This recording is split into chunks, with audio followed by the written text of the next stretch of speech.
نفسا نفسی کے عالم میں ہر کوئی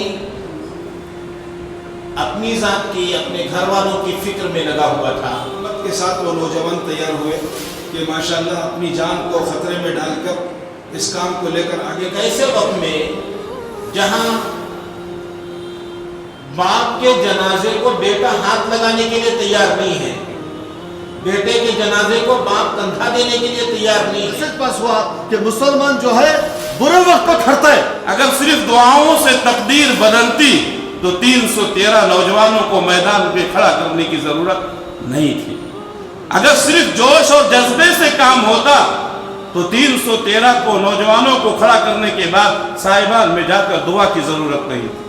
کبھی ہم نے سوچا نہیں تھا کہ ایسا وقت آتا کہ بھائی بھائی کا نہیں رہے گا، باپ بیٹے کا نہیں رہے گا، بیٹا باپ کو بھی ہدایت دے کہ بھئی ہم ایمان والے ہیں، ہم شرپرست ہیں، لیکن اس جذبے کو علماء کے تابع کریں گے تبھی کامیابی ملے گی۔ حضرت عمر جلال میں، غصے میں اور اس غیرت میں تلوار نکال لیتے۔ یہ تلوار کا نکالنا یہ ان کا جذبہ تھا، لیکن چلاتے نہیں تھے۔ اور میں سمجھتا ہوں آپ کے ان خدمات کی وجہ سے رب العزت نے اس کورونا وائرس کو ٹھنڈا کر دیا، اس کی آنکھ کو اللہ نے ٹھنڈا کیا آپ کے اخلاص اور آپ کے نیک کاموں کی برکت سے انشاءاللہ۔ خدا نصیب کرے ہند کے اماموں کو وہ سجدہ جس میں ہے ملت کی زندگی کا پیام۔ آج یہی غیر قوم مسلمان کی تعریف کر رہے ہیں۔ یہ بہت بڑی بات ہے کہ آج یہی غیر قوم جو CNRC پہ آرگیو کر رہے تھے، مجھے وہ واٹس ایپ پہ وہ لنکس بھیجتے ہیں جس میں ہائی لائٹ کیا گیا ہے کہ مسلمان غیر قوم کی بھی لاسٹ رائٹس پرفارم کر رہا ہے۔ irrespective of caste, creed, religion or color, the Muslim community is serving humanity as a primary motive۔ Corona کے نام سے وہ کرونا ہے مرونا ہے اللہ جانے، وہ کیا ہے اللہ جانے، لیکن کفن نصیب نہیں، کفن نصیب نہیں۔ پر ہم لوگ اللہ سے مانگتے رہیں کہ اللہ ایسی موت کسی دشمن کو بھی نہ دے۔ کسی کا پیر باہر ہے، کسی کا ہاتھ باہر ہے، کسی کے اوپر کپڑے آتے ہیں، کسی کے اوپر بالکل کپڑے نہیں ہیں، تو ایسی حالت میں جو ہے مرحوموں کو لے کے آیا جاتا تھا۔ ہاں، گھر کے رشتہ دار خود باڑی کو ہاتھ لگانے تو کیا چہرہ دیکھنے کے لیے آنے تیار نہیں۔ گھر میں انتقال ہوا لیکن کورونا پازیٹیو تھا، گھر میں انتقال ہو گیا۔ ان کی نہ تو کوئی بھی رشتہ داری نہیں، ان کی خالی بیٹی ہے اور ایک جوائی ہی۔ ہم نہ فون کرے ایمبولینس کو تو ہمیں ایمبولینس لے کو گئے، وہ جوائی ہماری ایمبولینس یہاں ہے تو وہ جوائی آپ کو کہا وہ ہری مسجد کے نہیں۔ اب ہمیں 2 جنے حصہ، وہ باڑی میں ذری ہیوی تھی، اٹھانے کو سے تکلیف۔ عنوان کے تحت منعقد کی گئی ہے۔ جن حالات سے اور جس پریشانی سے یہ عالم پچھلے چند مہینوں سے گزر رہا ہے وہ ہم سب کے سامنے ہے۔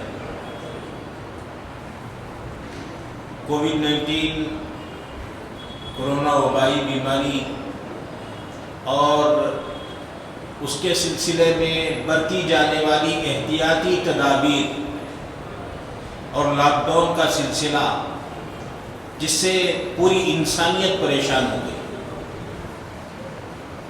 اس پریشانی کے عالم میں، نفسا نفسی کے عالم میں ہر کوئی اپنی ذات کی، اپنے گھر والوں کی فکر میں لگا ہوا تھا، لیکن اللہ کے کچھ مخصوص بندے جنہیں اللہ رب العزت نے توفیق عطا فرمائی اور جن کے ساتھ جمعیت علماء ہند جیسی عظیم تنظیم نے رہبری، رہنمائی اور سرپرستی کا فریضہ انجام دیا، کچھ ایسے مخصوص لوگ تھے جنہوں نے اپنی جانوں کی پرواہ کیے بغیر اپنے مسائل کو پسے پشت ڈالتے ہوئے آگے بڑھ کر انسانیت کی بنیاد پر، انسانیت کے لیے رات دن انہوں نے خدمت انجام دی۔ اللہ رب العزت ان تمام کو جزائے خیر عطا فرمائے۔ جیسے آپ حضرات کو معلوم ہے کہ آج کے جلسے کا مقصد ہمارے یہ نوجوان جو اس پینڈیمک میں اور یہ جو سیزن تھا اپریل مئی جون جولائی اگست 5 مہینے، تو ایسے وقت میں اپنی جان کو خطرے میں ڈال کر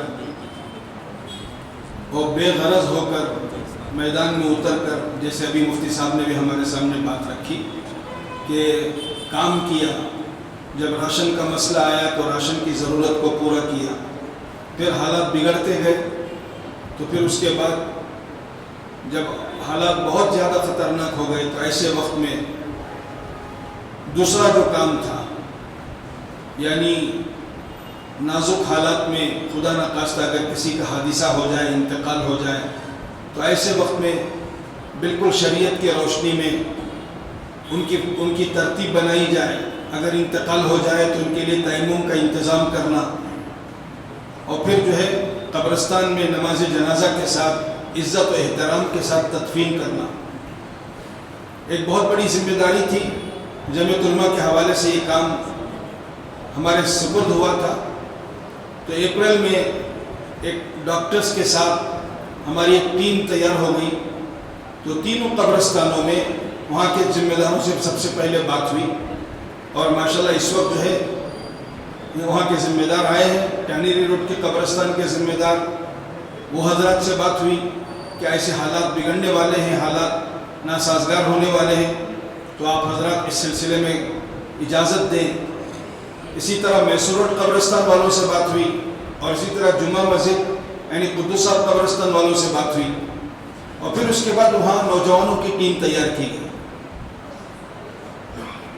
تینوں جگہ پر وہ بھی ایسے ہمت کے ساتھ وہ نوجوان تیار ہوئے کہ ماشاءاللہ اپنی جان کو خطرے میں ڈال کر اس کام کو لے کر آگے بڑھے، اور ماشاءاللہ بہت اچھا کام اب تک وہ کرتے آ رہے ہیں۔ ایسا معلوم ہو رہا ہے کہ ویسے تو حالات اس وقت قابو میں تو ہیں، لیکن جیسے دوسری جگہ سے ہم کو خبر مل رہی ہے، دوسری یعنی اموات کی تعداد برابر ہے، لیکن اللہ کا شکر ہے کہ اللہ کا بڑا احسان ہے کہ اس وقت جو ہے ہمارے مرنے والوں کی تعداد میں کمی آئی ہے، لیکن برابر روزانہ اس سلسلے میں ہمارے نوجوان کام کر رہے ہیں، اللہ کا بڑا احسان ہے ماشاءاللہ۔ تو اس وقت جو ہے یہ تینوں ٹیمیں ہمارے سامنے ہیں۔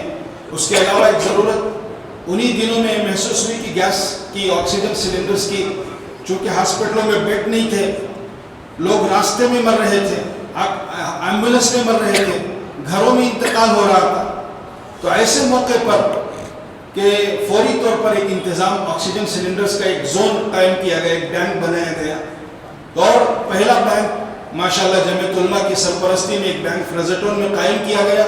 پھر اس کے بعد وہ زون بناتے گئے، تقریباً 10 زون پورے بنگلور شہر میں بن گئے، اور کرناٹک کے دوسرے ڈسٹرکٹس میں بھی یہ زون بنے ہیں، اور وہاں ابھی کام تو چل رہا ہے۔